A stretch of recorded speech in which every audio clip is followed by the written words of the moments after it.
South India shopping మాల్లో block buster ఆషాఢం #1 kilo sale.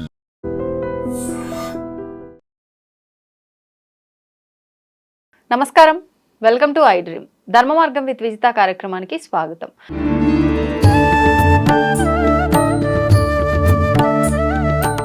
నమస్కారం అండి. నమస్కారం. సంకష్టహర చతుర్థి రాబోతోంది. ఆ రోజు ఆచరించాల్సిన విధి విధానాలు ఏంటి, ఆ రోజు పూజా విధానం ఏ రకంగా ఉండాలి? సంకష్టహర చతుర్థి కూడా అంటే ఒక్క రోజు మాత్రమే వాళ్ళ కామ్యం ప్రకారంగా చేసే వాళ్ళు ఉంటారు, కొన్ని వారాల పాటు వ్రతంలాగా ఆచరించే వాళ్ళు ఉంటారు. అసలు ఏ రకంగా చేసుకోవాల్సి ఉంటుంది ఈ విధానం అంతా కూడా? శ్రీ గురుభ్యో నమః. శ్రీ మహాగణాధిపతే నమః. శ్రీ మహాసరస్వత్యై నమః. హరి ఓం శ్రీమాత్రే నమః.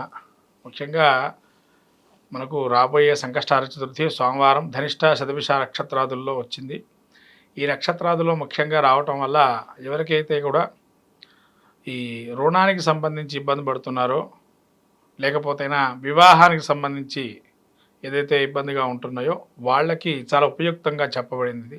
కారణం ఏంటంటే ఈ ధూమకేతు మహాగణపతి అనే పేరుతో స్వామివారి ఆరాధన చేస్తే చాలా మంచిది.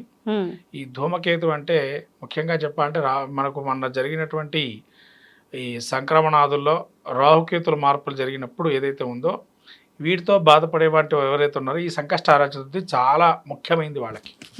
ఎందుకంటే కుజుడు రాహు సంబంధించిన నక్షత్రాదులు కాబట్టి వీళ్ళు ఈరోజు ఏం చేయాలి అని అంటే సాయంత్రం వరకు కంపల్సరీ ఉపవాసం ఉండాలండి.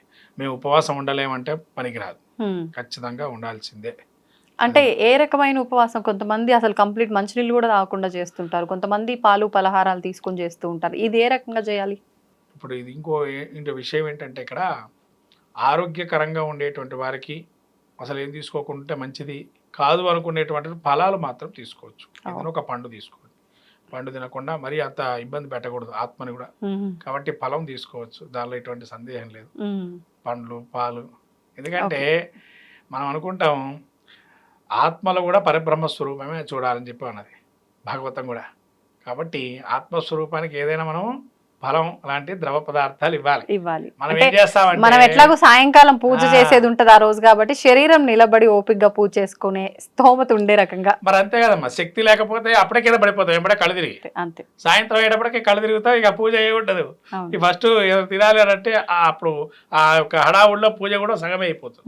అందుకని పాలు కానీ మనకు ఏదైనా ఫలం కానీ తీసుకోవచ్చు. తీసుకొని మళ్ళీ ప్రదోషం అంటే మనకు గోధులికా సమయం కల్లా స్నానాధికాలు చేసేసుకొని మన పూజాస్థలంలో మంచిగా శుద్ధి చేసుకొని ధూమకేతు మహాగణపతి, మరి అందరికీ ఇది అవైలబిలిటీ ఉంటుందా ఉండదా ఏంటి అనేది ఉంటుంది ఇక్కడ. ధూమకేతు గణపతి అంటే ఏంటండి, మరి ఏ విధంగా చేసుకోవాలంటే ఒకవేళ అది అవైలబిలిటీ ఆ విగ్రహం కానీ ఫోటో కానీ మీకు దొరికితే పెట్టుకోండి.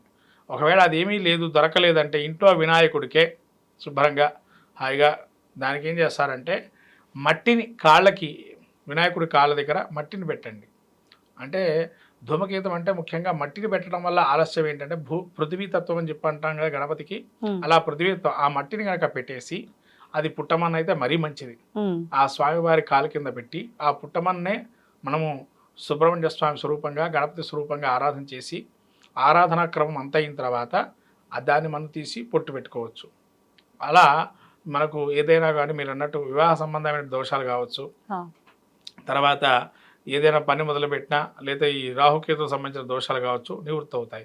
మరి వీటి పూజా నియమం ఏంటి అంటే మనకు 4 నామాలు ఉచ్చరించవచ్చు. ఏవైనా భగవంతుడి యొక్క 4 నామాలు, ఈ యొక్క వినాయకుడి నామాలు అష్టోత్తరం కానీ లేదా అష్టోత్తరాలు మీకు నచ్చిన నామం ఏదైనా తీసుకొని దాని తదేకంగా ఒక 400 సార్లు జపం చేయటం, 444 సార్లు అలా చేయొచ్చు.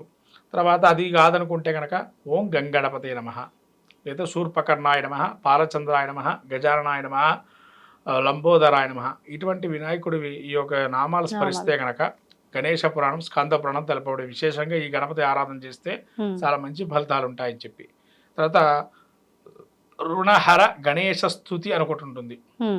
ఈ స్తుతిని ప్రతినిత్యం 6 నెలల పాటు ప్రతినిత్యం పఠించాలి.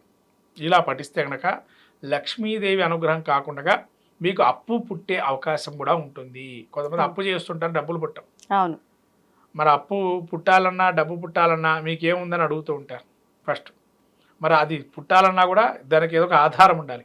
ఈ ఆధారభూతమే రుణహర గణేశ స్తుతి అనేది ఉంది. ఈ గణేశ స్తుతిని ఆ రోజు నుంచి ప్రారంభం చేస్తే ఖచ్చితంగా మీకు డబ్బు అనేది పుట్టే అవకాశం ఉంటుంది. తద్వారా రుణ విమోచన చేసుకోవచ్చు. ఓకే. తర్వాత గణేష స్తుతి చేసే ముందర ఈ యొక్క స్వామికి ఎరుపు అక్షతలు వాడాలి.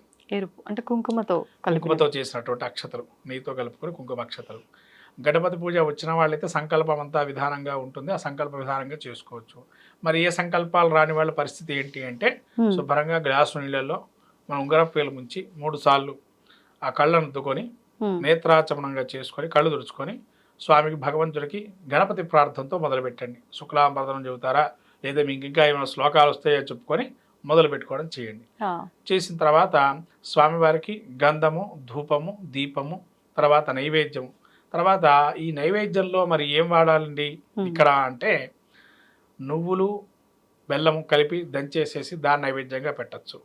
తర్వాత మోదకాలు పెట్టేవాళ్ళు స్వామివారికి ఇష్టమైన మోదకాలు పెట్టచ్చు, బెల్లం పెట్టచ్చు. ఇవన్నీ ఇష్టమైన స్వామివారికి అవన్నీ మోదకాలు కానీ ఉండ్రాలు కానీ చేసి పెట్టచ్చు.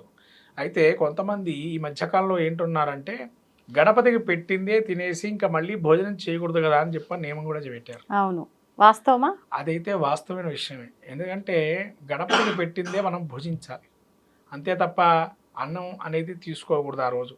ఆ సంకష్టహార చతుర్థి వ్రతం అంటే అది. ఎందుకంటే గణపతి ఆ కథలో కూడా మనకు వినాయక చవితి కథలో కూడా చెప్పారు. ఏం చెప్పారు అక్కడ?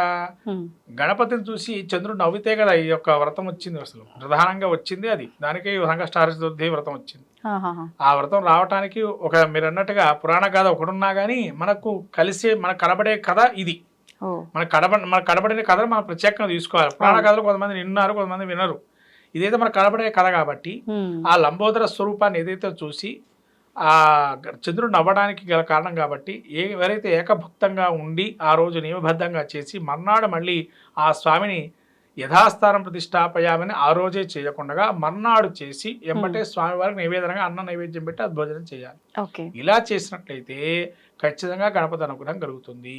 ఇంకోటి ఇక్కడ మనం ధ్యానం చేసేటప్పుడు స్వామివారిని నీవే శరణాగతి అని చెప్పి చేయాలి. స్వామి ఎప్పుడు నీ యొక్క అనుగ్రహం ఉండాలని చెప్పి అనుకోవాలి, కానీ ఏదో మన కోరికల చిట్టా మొత్తం రాసుకొని లిస్టు మొత్తం పెట్టడం కాదు.